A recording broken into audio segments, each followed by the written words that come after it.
wabarakatuh. Perkenalkan, nama saya Era Fadilah dari Prodi PGSD NIM 2513000440.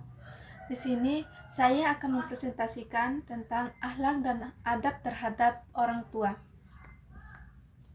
Akhlak berarti karakter, memunculkan perilaku yang sudah otomatis tanpa perlu berpikir, tanpa direkayasa, tanpa adanya rayuan dan paksaan pihak di luar dirinya dan sudah berakar dalam ruhnya. Ada berarti norma atau aturan yang mengenai sopan santun yang didasarkan atas aturan agama, terutama agama Islam. Sedangkan orang tua adalah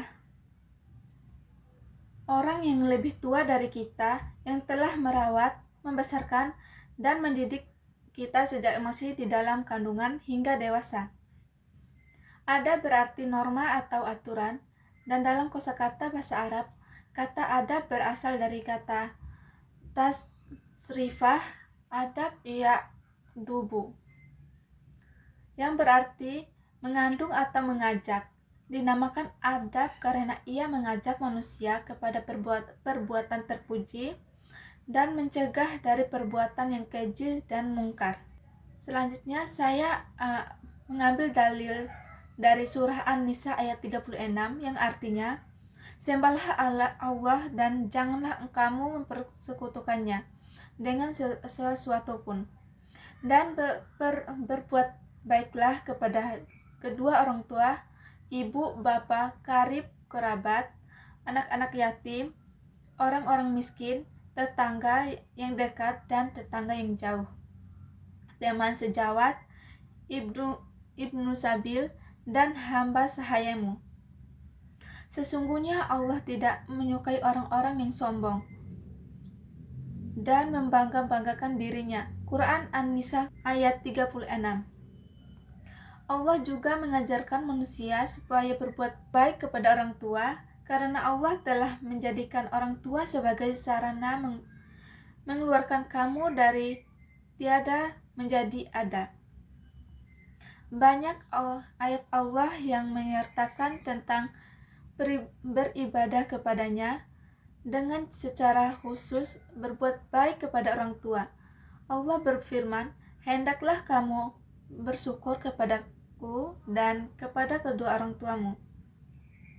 Dan berfirman Allah yang lain yang berbunyi, dan Tuhanmu telah menetapkan bahwa kamu tidak boleh beribadah kecuali kepadanya, dan berbuat baiklah kepada kedua orang tua. Selain itu, Allah berpesan berbuat baik kepada kedua orang tua dan pesan berbuat baik kepada karib kerabat, baik lelaki maupun perempuan. Sebagaimana disampaikan dalam sebuah hadis, sedekahlah kepada orang miskin memiliki 1 pahala, sedangkan kepada famili memiliki 2 pahala, yaitu sedekah dan pahala silaturahmi. Kemudian Allah telah berfirman, dan anak-anak yatim. Hal itu karena mereka telah kehilangan orang yang mengurus kepentingan dan juga membelanjainya. Allah juga memerintahkan agar berbuat baik kepada mereka dan menyatuinya. Lalu Allah berfirman, dan kepada orang-orang miskin, mereka merupakan orang-orang yang membutuhkan. Maka Allah memerintahkan manusia agar dapat memenuhi kebutuhan dan menghilangkan kemudahannya. Firman Allah Subhanahu wa Ta'ala. Allah Subhanahu wa Ta'ala telah menyebutkan jerih payah ibu serta jerih payah saat mendidik dan mengasuh anaknya. Ia selalu menjaga sepanjang siang dan malam. Hal itu sebagai dasar untuk menginginkan anak akan kebaikan ibunya terhadap dia.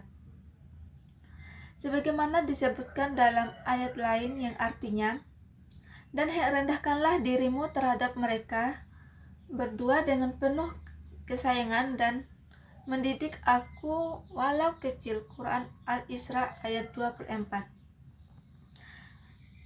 Karena itulah dalam surah ini disebutkan Allah Subhanahu wa taala berfirman yang artinya, "Bersyukurlah kepadaku dan kepada dua orang ibu bapakmu, hanya kepadakulah kembalimu." Quran surah Luqman ayat 14.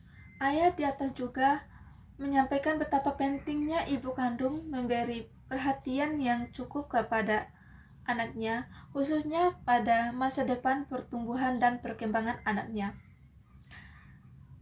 Sikap saat dewasa banyak sekali ditentukan oleh perilaku yang di saat waktu kanak-kanak.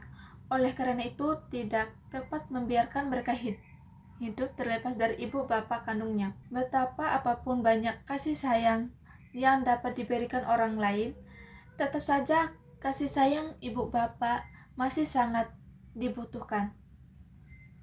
Saat seorang telah mencapai usia kedewasaan dan memiliki tanggung jawab terhadap istri dan anak-anak yang dimilikinya, bakti tersebut harus dilakukan terus-menerus dan meningkat. Selanjutnya, pengertian birrul walidain. Sebagaimana disampaikan dalam surah An-Nisa ayat 36 bahwasanya setiap manusia diperintah oleh Sang Pencipta agar selalu berbuat baik kepada orang tua. Kemudian tidak menganggap remeh keberadaan mereka, juga terdapat keluarga dari keduanya.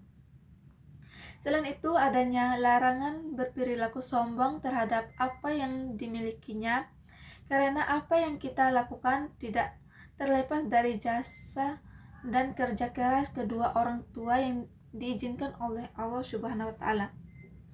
Sedangkan dari surah Luqman ayat 14 menerangkan tentang perintah dari Sang Pencipta terhadap manusia dan selalu berupaya bersyukur bahwa anak yang tumbuh dengan sehat itu tidak terlepas dari kesungguhan kedua orang tua dan memeliharanya, merawat, serta memberikan kasih sayang yang tulus.